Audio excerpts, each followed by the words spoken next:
I didn't know my life was about to split cleanly in two that Tuesday night. Before, when I still thought love was supposed to feel like effort. And after, when I realized I'd just been really good at being convenient. He came home from drinks with his friends like a storm looking for a place to land. The front door clicked shut behind him, his keys hit the counter too hard, and his purse of energy spilled into the living room in sharp, restless movements. I was on the couch with my laptop open, half working, half editing photos from a walk I'd taken earlier. The screen glow lit my hands. My shoulders were already tight because lately, every evening felt like a test I didn't know I was taking. "You don't even care where I am or what I'm doing," he said, tossing his jacket like it offended him. I didn't look up at first. I texted you. "One text in 4 hours," he snapped. "That's not caring. That's checking a box." I closed my laptop slowly and looked at him. His arms were crossed, jaw set, eyes searching my face like he wanted to catch something. Panic, guilt, a chase. "What do you want me to do?" I asked. "Text you every 20 minutes while you're out?" "I want you to miss me," he said, voice rising. "I want to feel like you can't stand being away from me, but you're always perfectly fine." My throat tightened, not from sadness, from recognition. The pattern, the setup, the way every argument ended with me proving my love like a performance review. "I'm perfectly fine because I trust you," I said, "because I'm secure in our relationship." He laughed, but it wasn't warm. "You know what? You need to miss me more. I'm blocking you on everything until you do." He pulled out his phone and made a show of it, thumb tapping, eyes locked on mine like he expected me to beg. I stared at him for a long beat and then, calmly, I said, "Good. Saves me time." His face flickered through shock, anger, disbelief. And while he disappeared into the bedroom and slammed the door, I stayed in the living room, breathing evenly, and started making lists. The lease, the utilities, the accounts, the plans he'd tied to my name without asking. By the time he unblocked me days later, half the apartment was already gone. When he finally texted, "Are you even thinking about me?" I replied with a photo of the empty apartment. And before he could respond, someone else did. I was 31 when I finally admitted to myself that I had mistaken comfort for love. At the time, I didn't have the language for it yet. I just knew I was tired in a way sleep didn't fix. I worked full-time and poured my spare hours into photography. It wasn't just a hobby for me. It was how I processed the world. Long walks through the city, noticing light on brick walls, reflections in windows, the quiet honesty of moments most people rush past. I was quieter by nature, observant, steady. I didn't need to be the loudest person in the room to feel present. He was the opposite, social, magnetic, the kind of man who walked into a party and immediately gathered people around him. We met at a friend's barbecue 3 summers earlier. I remember him laughing loudly, drink in hand, telling a story everyone leaned into. When we were introduced, he smiled like we already knew each other. "You're the photographer," he said. "I've heard about you." I laughed, surprised. We talked for most of the afternoon, nothing heavy, nothing deep, just easy conversation that flowed without effort. A month later, we were officially dating. At first, it felt balanced. He brought energy into my quieter world. I brought calm into his chaos. Or at least, that's how I framed it in my head. When he teased me for being reserved, I told myself he was helping me loosen up. When he joked that I needed to be more fun, I laughed along instead of asking why who I already was wasn't enough. After a year, he moved into my apartment. It made sense at the time. The lease was in my name. The space was already furnished. He contributed some of the rent when he remembered, about 30% on average, and I covered the rest without making a big deal out of it. I told myself partnerships weren't about keeping score. But slowly things shifted. He started using my name for things without asking, listing me as a co-signer on a credit card, putting me down as a reference for a job he didn't end up getting, signing us up for commitments that assumed I'd be there, smiling, supportive, available. He even told his parents we'd be getting engaged soon, which I found out about secondhand. When I brought these things up, he brushed them off. "Relax, it's basically true," or "You worry too much," or my least favorite, "You're making this bigger than it needs to be." I didn't realize then that I was slowly being absorbed into someone else's narrative, that my stability made me useful, that my patience made me easy to lean on, that my silence made me convenient. The arguments didn't start out big. They never do. They were about dry cleaning I forgot to pick up, about not laughing hard enough at his friends' jokes, about choosing to edit photos instead of watching reality TV with him. Each fight carried the same undercurrent. You're not doing enough. You're not showing me enough. You're not proving your love the right way. And every time I adjusted, smoothed, compromised. By the time that Tuesday night arrived, the one where he decided to block me to teach me a lesson, I had already been shrinking for months. I just hadn't admitted it yet. That night didn't start the end. It exposed it. The fights didn't explode. They accumulated. That was the dangerous part. They arrived dressed as small disappointments, tiny corrections, moments where I was subtly informed that I was falling short of some invisible standard. At first, I treated them like normal relationship friction. I told myself this was what long-term love looked like: adjusting, negotiating, learning each other's needs. But over time, a pattern emerged, and once I saw it, I couldn't unsee it. Every argument followed the same structure. I would do something neutral. He would interpret it as emotional neglect. I would defend my intention. He would accuse me of not feeling enough. It didn't matter what the topic was. Dry cleaning, a joke I didn't laugh hard enough at, a night I chose to edit photos instead of sitting beside him watching reality TV I didn't care about. The conclusion was always the same. You don't make me feel wanted. I remember one night especially clearly. We were lying in bed, the room dark except for streetlight leaking through the blinds. He turned toward me and sighed dramatically. "Do you even miss me when I'm not around?" he asked. "Yes," I said honestly, "but I don't panic when you're gone." "That's the problem," he replied. "I want to feel missed, needed." I stared at the ceiling, my chest tightening. "I'm with you because I choose you," I said, "not because I'm afraid to be alone." He rolled his eyes.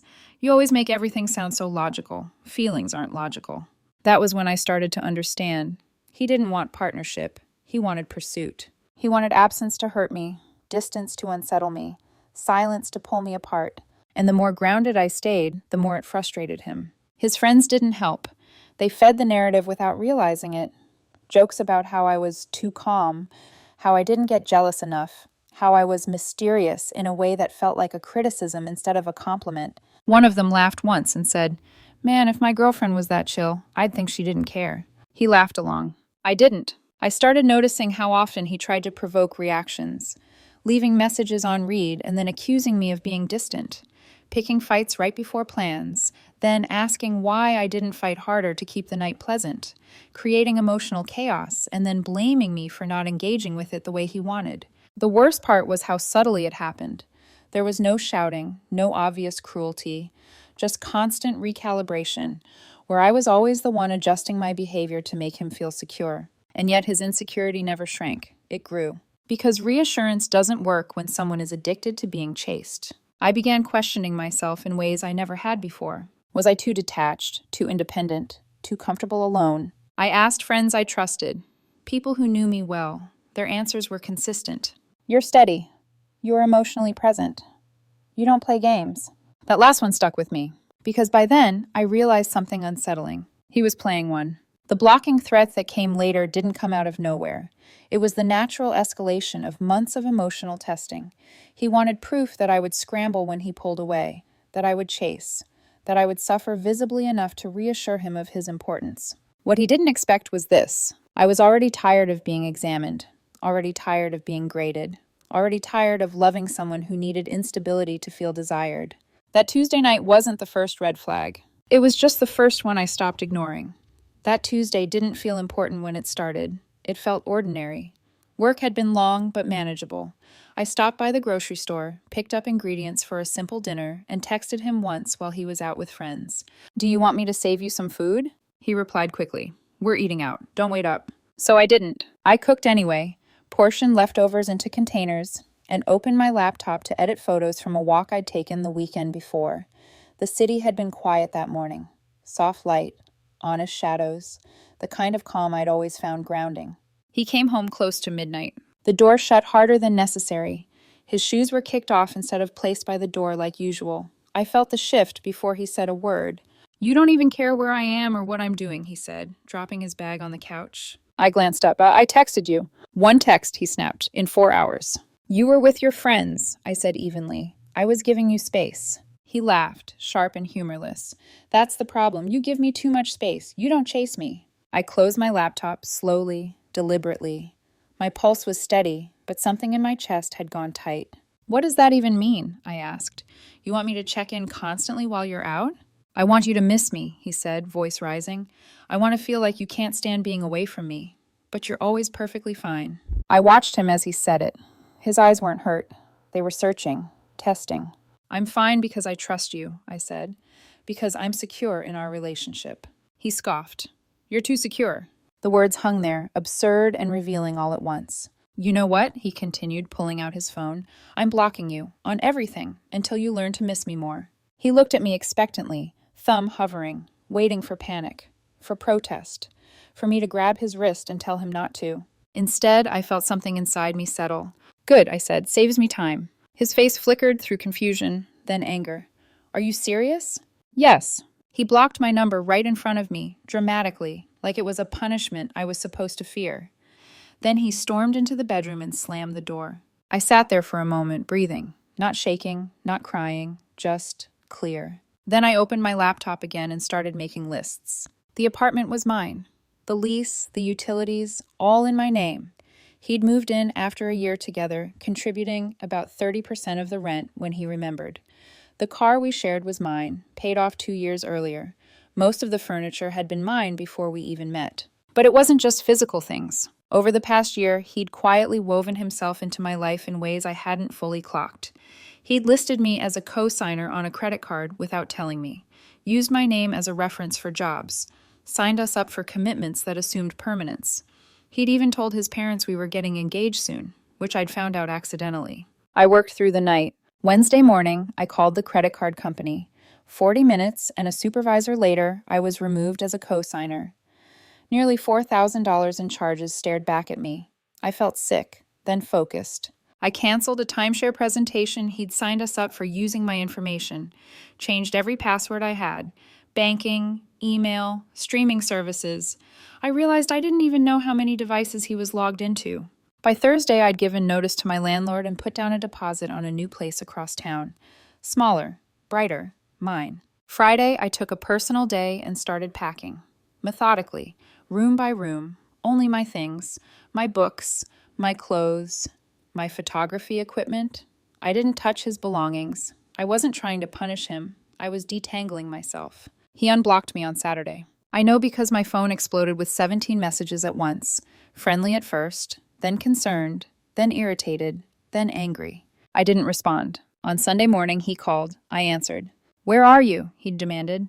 "I came home and half the apartment is empty." "It means I took my things and left," I said calmly. "The lease is up in 3 weeks. You'll need to figure out your next steps." "You're breaking up with me?" he said, incredulous. "Over a stupid fight?"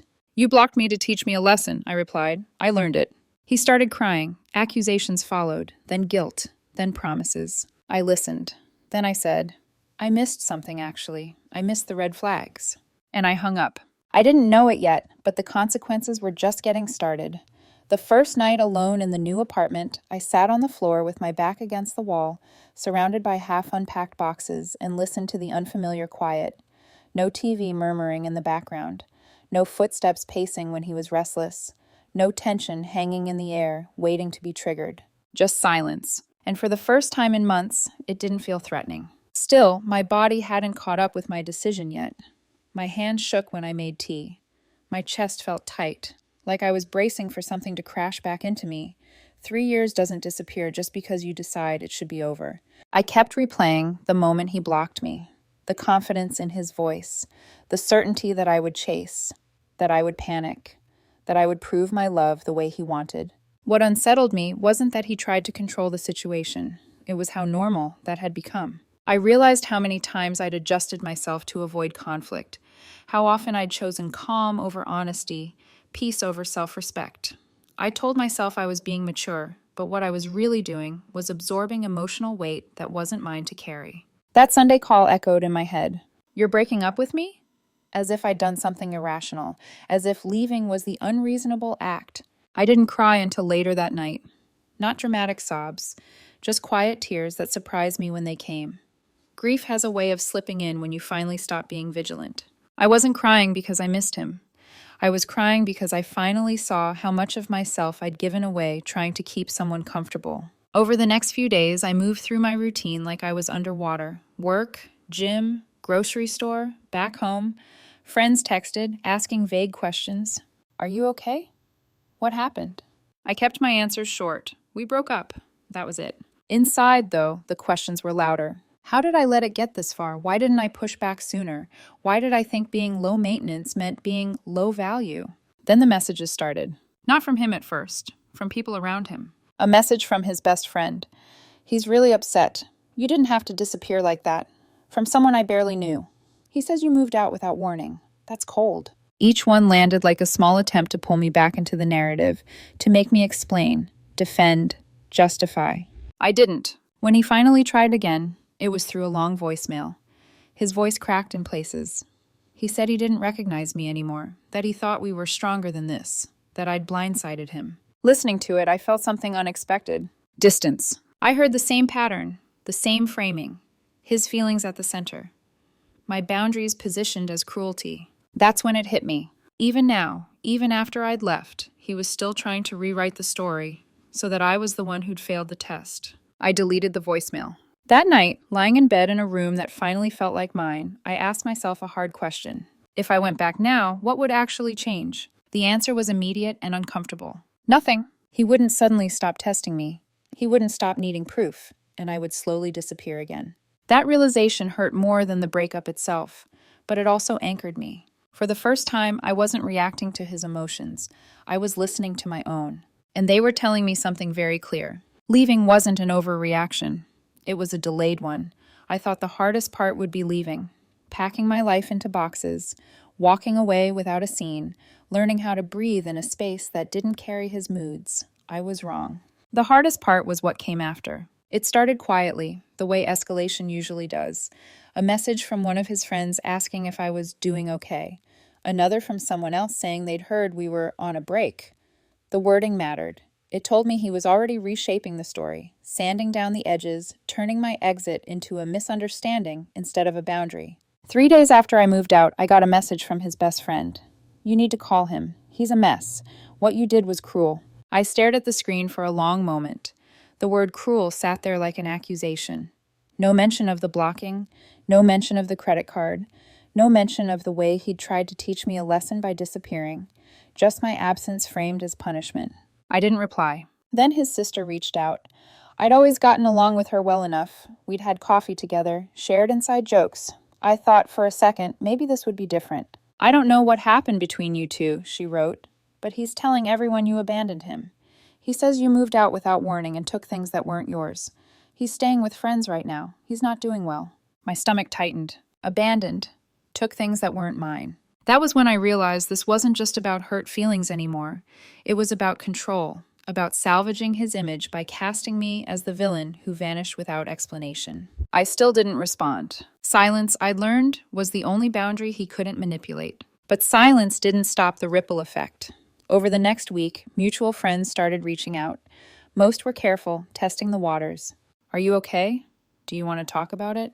He's really struggling. A few were more direct. He says you ghosted him. He says you took the TV and some furniture that belonged to him. He says you're playing mind games. Each message chipped away at something I hadn't expected to feel. Not doubt, anger. A sharp, protective anger that rose in my chest when I realized how easily a narrative could be twisted when only one person was talking. Then came the message that crossed a line. It was from his cousin, someone I'd always liked, someone who had no reason to exaggerate. Hey, I don't usually get involved, but I'm concerned, he wrote. He's saying you stole from him, and he's talking about filing a police report. I don't think that's true, but I wanted to warn you. My hands went cold. I called him immediately. She says you took the TV, a game console, some furniture, and jewelry, he told me carefully. I told him that sounded extreme. The TV is mine, I said, steady despite the adrenaline. I have the receipt. The console is mine. The furniture was mine before he moved in. I didn't touch any jewelry. I figured, he said. I just wanted you to know how far this is going. After we hung up, I sat at my kitchen table and did something I never thought I'd need to do with someone I once loved. I prepared evidence. I pulled up old photos of my apartment from before he moved in, screenshots of messages where he'd commented on how nice my place was when we first started dating, receipts for electronics, photos of furniture and storage long before he ever unpacked a box. I wasn't panicking, I was focused. Then I drafted a single email from a new address he couldn't block. The subject line was simple: final communication. I told him I'd been informed he was considering filing a false police report. I stated clearly that I had documentation proving ownership of everything I removed. I told him that if he proceeded with false claims, I would pursue legal action for harassment and defamation.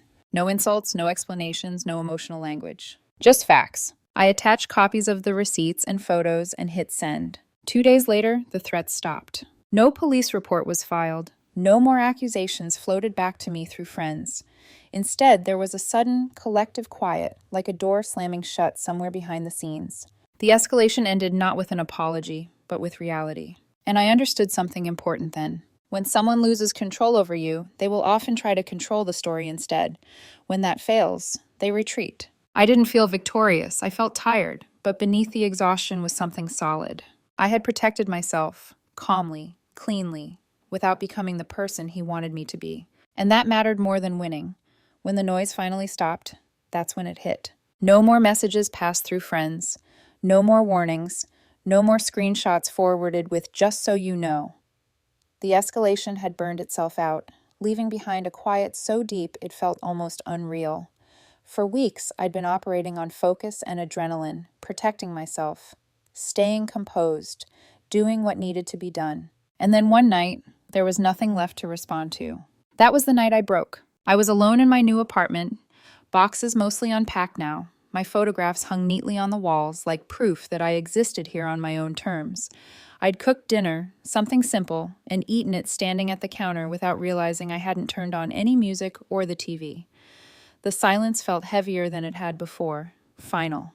I sat down on the couch and suddenly couldn't remember when I'd last taken a full breath. 3 years doesn't vanish just because you're right. It doesn't disappear because you handled things maturely. It waits. And when it comes for you, it comes all at once. I thought about the beginning, the barbecue, the easy laughter, the way he used to look at me like I was grounding him. I thought about how proud I'd been of us for being low drama, for being secure, for not needing to perform our love the way other couples did. I saw it clearly now. What I'd called stability, he'd experienced as boredom. What I'd called trust, he'd interpreted as indifference. And instead of saying that out loud, instead of owning his needs honestly, he'd chosen tests, games, emotional traps designed to pull a reaction out of me. And I'd stayed. That realization hurt more than the threats, more than the lies, more than the way he'd tried to turn people against me. Because it meant I had participated in my own erosion. I slid down onto the floor, my back against the couch, and cried in a way I hadn't let myself cry before. No composure, no structure, just grief spilling out of me in quiet, shaking breaths.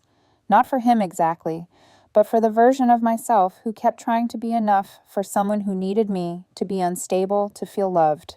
I whispered the questions out loud, like if I said them, they might finally leave me alone. Why wasn't I enough as I was? Why did calm feel threatening to him?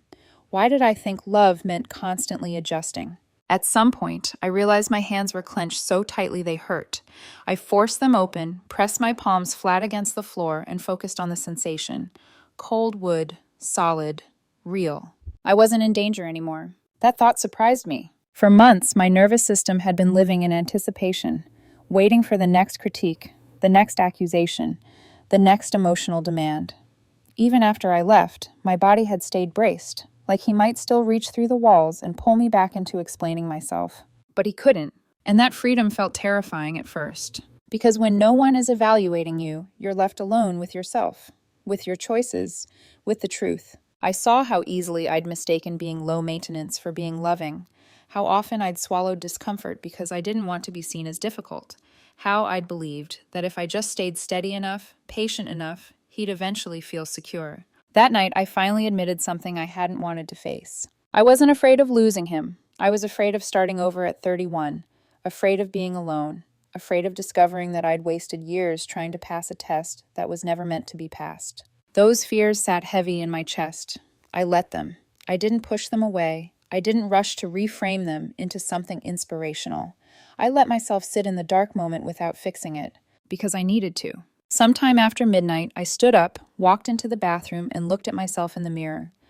My eyes were red, my face looked tired, but there was something else there too, something steadier than before. I looked like someone who had survived something quietly. "I won't do this again," I said out loud. My voice cracked, but the words held. "I won't audition for love. I won't chase reassurance. I won't stay where my peace is treated like a flaw." That night wasn't empowering. It wasn't uplifting. It was the lowest point. The moment where I finally felt the full weight of what I'd lost and what I'd almost lost with it. But it was also the night before the shift. Because once you hit bottom honestly, without denial, the only direction left is up. The shift didn't happen all at once. It didn't arrive with a dramatic phone call or some shocking new piece of information.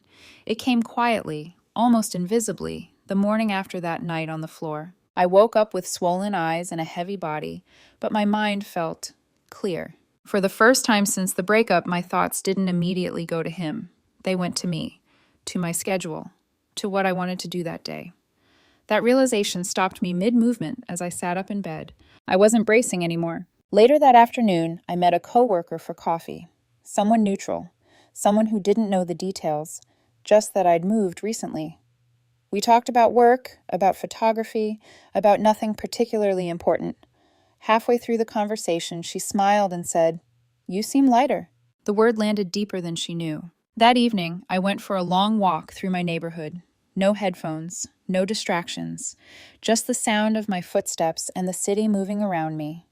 I paid attention to things I hadn't noticed in months. The way the air cooled after sunset, the glow from apartment windows, couples laughing, people walking dogs, life continuing without any awareness of the emotional war I'd just exited. And that's when it hit me. Nothing was chasing me anymore.